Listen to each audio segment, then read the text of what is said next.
जम्मू कश्मीर की जनता को यकीन दिलाना चाहता हूं अपनी तरफ से, 5 बार क्या, एक साल में 50 बार आने की जरूरत होगी तो मैं जम्मू कश्मीर आऊंगा और जम्मू कश्मीर में पीस एंड प्रॉस्पेरिटी लाने के लिए जो भी मुझे एफर्ट्स करने होंगे वो मैं करूंगा। बार बार आने से इंटेंशन क्लियर है कि हम जम्मू कश्मीर की प्रॉब्लम को रिजॉल्व करना चाहते हैं और हमारी इस यात्रा का उद्देश्य यह भी है कि 15 अगस्त को हमारे honourable prime minister Shri Narendra ji Modi ने अपने लाल किले से देश को संबोधित करते हुए यही कहा था कि कश्मीर की समस्या का समाधान न गाली से होगा न गोली से होगा, कश्मीर के लोगों को गले लगाकर होगा। उन्होंने जो कुछ कहा था उसी को अमली जामा पहनाने के लिए और उसी को आगे बढ़ाने के लिए ही मैं अपनी तरफ से पूरी तरह से प्रयत्नशील हूं। यहां पर मैं आया हूं, पिछले 2 दिनों में लगभग 55 डेलीगेशन हमसे मिले हैं। आने के पहले भी मैंने कहा था कि मैं खुले दिल से आया हूं, जितने भी स्टेक होल्डर्स हैं सभी स्टेक होल्डर्स से मैं बात करना चाहूंगा और जब जब मैं आया हूं दोस्तों तब तक मैंने कहा है कि मैं सभी स्टेक होल्डर से बात करना चाहूंगा।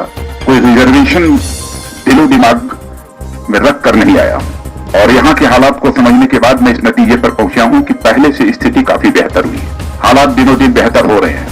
मैं यह दावा नहीं करना चाहता कि पूरी तरह से ठीक हैं, लेकिन हालात पहले से बेहतर हो रहे हैं, यह मैं विश्वास के साथ कह सकता हूं।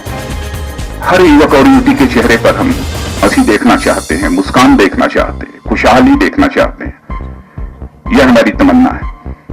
अपनी सिक्योरिटी रिव्यू मीटिंग के दौरान मैंने यह कहा कि जो छोटे बच्चे हैं बिलो 18, इनमें से बहुत सारे ऐसे बच्चे होंगे जिन्होंने किसी के बहकावे में आकर पहली बार कोई क्राइम किया होगा, कोई गुस्ताखी की होगी, कोई गलती की होगी, लेकिन उनके साथ अपराधी की तरह, क्रिमिनल की तरह ट्रीट नहीं किया जाना चाहिए। जो भी कार्रवाई करनी है जुवेनाइल एक्ट के तहत ही होनी चाहिए और सामान्य जेल में उन्हें नहीं भेजा जाना चाहिए, बच्चों को जुवेनाइल हाउसेज में भेजा जाना चाहिए। और मैंने यह भी कहा है अपनी सिक्योरिटी फोर्सेस को भी, जरूरत से ज्यादा कहीं पर ये देखें कि गलती में भी कहीं कुछ हो सकता है, कोई एक्सेसिव कहीं पर कोई कार्रवाई नहीं होनी चाहिए।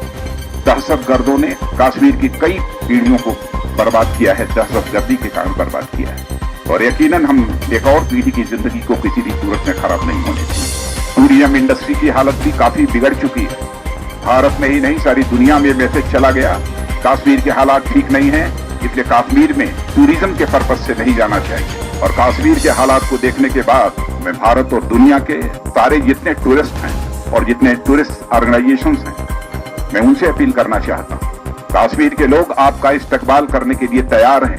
टूरिज्म बढ़ाने के लिए स्पेशल प्रमोशनल ड्राइव भी चलाएंगे। मैं ये बताना चाहता हूं कि हमारा ये परमानेंट सोल्यूशन 5 C's पर आधारित है। Compassion, second C communication, third C को existence, fourth C confidence building, fifth C consistency. हमारी ये कोशिश है जम्मू और कश्मीर के लोगों को पीस के साथ साथ ऑनर और डिग्निटी भी हासिल। और मैं यकीन दिलाना चाहता हूं, केवल 35A की बात मैं नहीं कर रहा हूं, जो कुछ भी हम करेंगे हमारी सरकार करेगी। हम यहाँ के लोगों की भावनाओं के, जज्बात के खिलाफ कोई काम नहीं करेंगे। जब जब आया हूँ दिल खोल कर आया हूँ, दिमाग खोल कर आया हूँ, मैंने कहा मेरे हाथ खुले हैं, मैं सबसे बात करना चाहता हूँ। बात करने वाले लोग तो आने देखिए, क्षमा कीजिएगा, कोई भी हो, बड़ी से बड़ी दुनिया की, हम हो अथवा कोई भी, जो कानून का काम है कानून अपना करता, उससे हमको कोई देना देना नहीं, लेकिन हम तो सबसे बात करते हैं। आपने देखा होगा कि RT डेलीगेशन आया था, उस समय भी हमारे लोगों ने अपनी तरफ से पहल की थी, उसके बाद चीफ मिनिस्टर ने भी अपनी पहल की।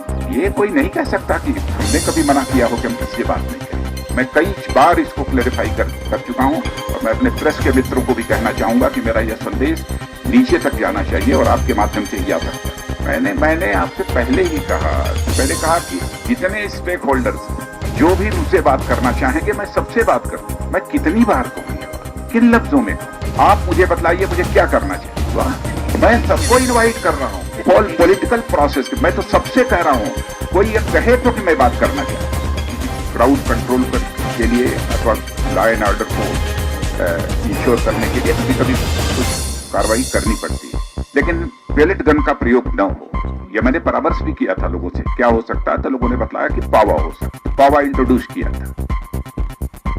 और मैं कह सकता हूं फिगर्स उठाकर कोई देख ले, पहले के मुताबिक पेलेट गन का बिल्कुल बहुत ही कम प्रयोग हुआ है। हाँ, पहले हुए हैं, उसमें लोग घायल हुए हैं, लेकिन पावा के बारे में भी लोगों ने कहा कि साहब ये जो जितना सक्सेसफुल होना चाहिए, जितना इफेक्टिव होना चाहिए उतना इफेक्टिव नहीं है। लेकिन मैंने कहा कि फिर भी हमको उससे बचने की जरूरत है, पेलेट गन से बचने की जरूरत है। देखिए, याद दिलाना चाहता हूं 26 मई 2014 को जिस समय हमारे प्रधानमंत्री और उनके नेतृत्व में पूरी गवर्नमेंट की जब वोट सेरेमनी थी, तो भारत की जितनी भी नेबरिंग कंट्रीज हैं उनके प्रीमियर्स को हम लोगों ने उसमें इन्वाइट किया। इंटेंट जाहिर है कि हमने उनको इन्वाइट किया था केवल हाथ से हाथ मिलाने के लिए नहीं, बल्कि दिल से दिल मिलाने के लिए। और आपने देखा कि हमारे प्राइम मिनिस्टर सारे प्रोटोकॉल को तोड़कर वहां के प्राइम मिनिस्टर के फंक्शन में शिरकत करने के लिए गए, अपनी तरफ से भरपूर कोशिश की। लेकिन पाकिस्तान हमारा पड़ोसी है। आपने देखा होगा अटल बिहारी वाजपेयी जी, उन्होंने कहा था कि जिंदगी में दोस्त बदल जाते हैं लेकिन पड़ोसी नहीं बदलता, इसलिए पड़ोसी से अच्छे रिश्ते बनाकर रखने चाहिए। पड़ोसी क्या कर रहा है? पड़ोसी यहाँ पे टेररिस्ट को इन्फिल्ट्रेट करा रहा है। पाकिस्तान से भी मैं कहूंगा ये इन्फिल्ट्रेशन रुकना चाहिए, लेकिन सचमुच जिस तरीके से पाकिस्तान को रिस्पॉन्ड करना चाहिए था, पाकिस्तान ने रिस्पॉन्ड किया। पाकिस्तान टेरर फंडिंग भी करा रहा है। एनआईए ऑटोनोमस ऑर्गेनाइजेशन है, एनआईए को कोई जानकारी मिली होगी, और अखबारों में तो मैंने यही पढ़ा था कि टेरर फंडिंग के बारे में वो कर रहे हैं। कोई भी जानकारी यदि मिली होगी तो एनआईए अपना काम कर रही है, कानून अपना काम कर रहा है, उसके बारे में मैं कुछ नहीं कहना चाहूँगा। हाँ, लेकिन ये मैं कोई भी एजेंसी यदि काम करे तो इसमें इस बात का ध्यान रखना चाहिए कि किसी का हैरेसमेंट न हो।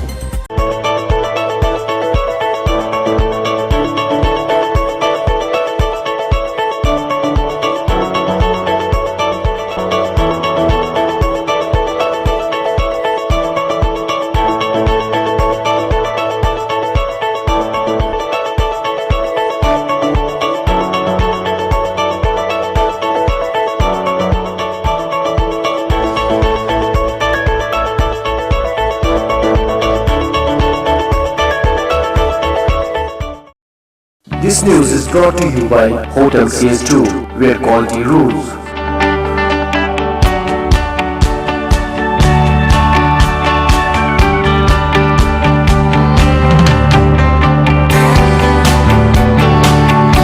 Contact Hotel CS2, Salwar Bagh, Srinagar, Kashmir. Phone number 0194246850 24685001. Reservation at Hotel CS2. Log on www.hotelcs2.com.